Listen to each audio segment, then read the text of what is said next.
Já pensou em controlar um cursor na tela, mandar uma mensagem ou até jogar uma partida de xadrez, só com a força do pensamento? Parece coisa de filme de ficção científica, né? Pois é, mas isso está acontecendo agora, neste exato momento. A gente está entrando na era das interfaces cérebro-computador, uma fronteira tecnológica que promete não só curar, mas talvez redefinir o que a gente entende por ser humano. E olha, isso aqui não é uma simulação, não. Esse é o primeiro participante humano no estudo da Neuralink.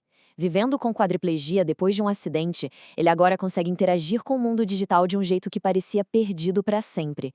É muito mais do que só jogar, é a autonomia sendo recuperada, uma janela de conexão com o mundo que a tecnologia reabriu. Bom, a empresa por trás disso tudo é a Neuralink, do Elon Musk. A missão deles é bem ousada: dar a pessoas com paralisia, seja por lesão na medula ou por doenças como a ELA, o poder de controlar aparelhos com a mente. Um objetivo que a empresa, de forma bem direta, chamou de telepatia. No coração de tudo isso está o implante N1. E a complexidade aqui é impressionante. Pensa só, são 1.024 eletrodos minúsculos espalhados por 64 fios ultrafinos. Esses fios são inseridos na camada mais externa do cérebro para basicamente escutar a atividade elétrica dos neurônios, principalmente aqueles que dão um sinal da intenção de movimento. A pergunta óbvia é: como é que se implanta uma coisa tão delicada com segurança? A resposta na Neuralink é o robô R1. É uma máquina cirúrgica feita só para isso, capaz de inserir cada um desses fios com uma precisão que a mão humana simplesmente não alcança, desviando de vasos sanguíneos e garantindo que tudo fique no lugar certo. No começo, o cenário parecia perfeito. A própria Neuralink divulgou que a cirurgia tinha sido um sucesso, que a recuperação foi super rápida e que o paciente já estava controlando um computador com a mente. Parecia o roteiro ideal para uma revolução na medicina. Mas, como em toda história complexa, os bastidores guardavam mais alguns detalhes. E é exatamente aqui que a história ganha uma nova camada, sabe? Por trás de todo aquele otimismo das declarações públicas, um problema técnico meio inesperado apareceu. Um contratempo que não foi divulgado de cara e que levanta questões bem importantes sobre os desafios reais dessa nova fronteira. O que chama a atenção aqui é o contraste gritante entre a versão pública e o que foi revelado depois. Enquanto a empresa estava celebrando o sucesso, fontes internas começaram a dizer que alguns daqueles fios super delicados do implante tinham, na verdade, se soltado do cérebro do paciente.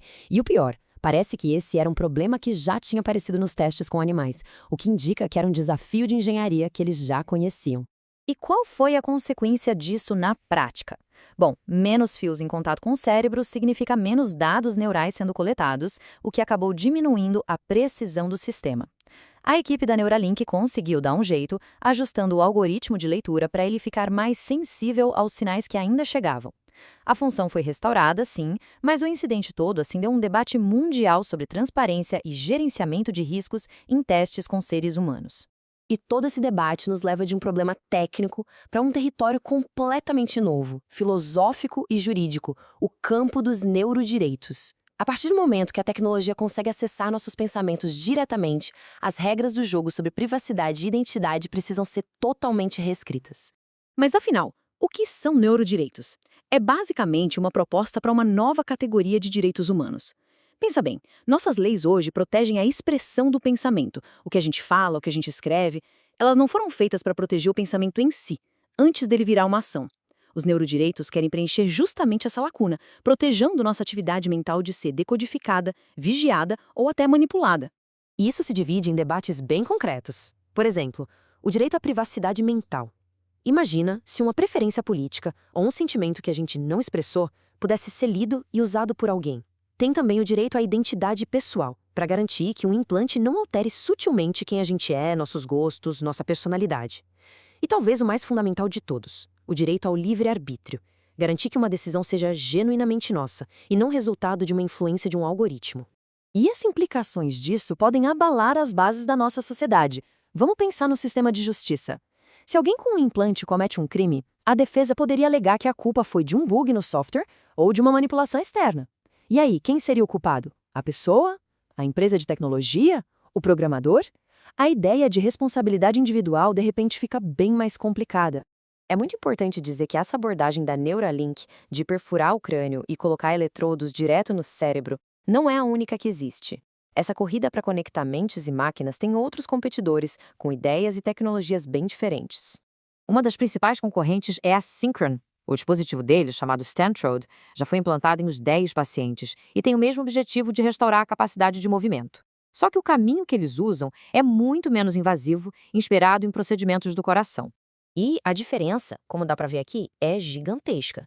Enquanto a Neuralink precisa de uma neurocirurgia complexa, a Synchron insere o dispositivo deles por um catéter, que entra pela veia jugular no pescoço. De lá, ele vai navegando pelo sistema circulatório até um vaso sanguíneo perto do córtex motor do cérebro. É um procedimento com bem menos risco que pode ser feito por cardiologistas, o que tornaria a tecnologia, em tese, bem mais acessível. E toda essa jornada, sabe, das promessas de cura aos dilemas éticos, nos leva a uma última pergunta, a mais profunda de todas. O objetivo dessa tecnologia é só consertar funções que foram perdidas, ou o plano final é ir além, melhorando o que a gente já tem? E nesse caminho, onde é que fica a fronteira entre o que é terapia e o que é aprimoramento? É aí que a gente entra no território do transhumanismo. A ideia não é só consertar o que quebrou, mas usar a tecnologia para superar nossas limitações biológicas, melhorar a memória, acelerar o raciocínio, talvez até fundir nossa consciência com inteligência artificial. O próprio Elon Musk já falou sobre essa fusão como um jeito da humanidade continuar relevante no futuro. E aqui se forma o grande debate do nosso século. De um lado, a promessa de acabar com doenças e expandir nosso potencial. Do outro, o risco de criar uma sociedade dividida entre os aprimorados e os naturais. E talvez o risco de perder no processo a nossa vulnerabilidade, a imperfeição e a intuição, que são coisas que definem a nossa humanidade. O pensador Francis Fukuyama chegou a chamar o transhumanismo de a ideia mais perigosa do mundo, dizendo que ela poderia destruir a nossa noção de igualdade. A mesma tecnologia que começou com a nobre missão de deixar alguém jogar xadrez com a mente, nos força a encarar a pergunta final. Nessa busca de nos tornarmos mais que humanos, o que a gente está disposto a deixar para trás?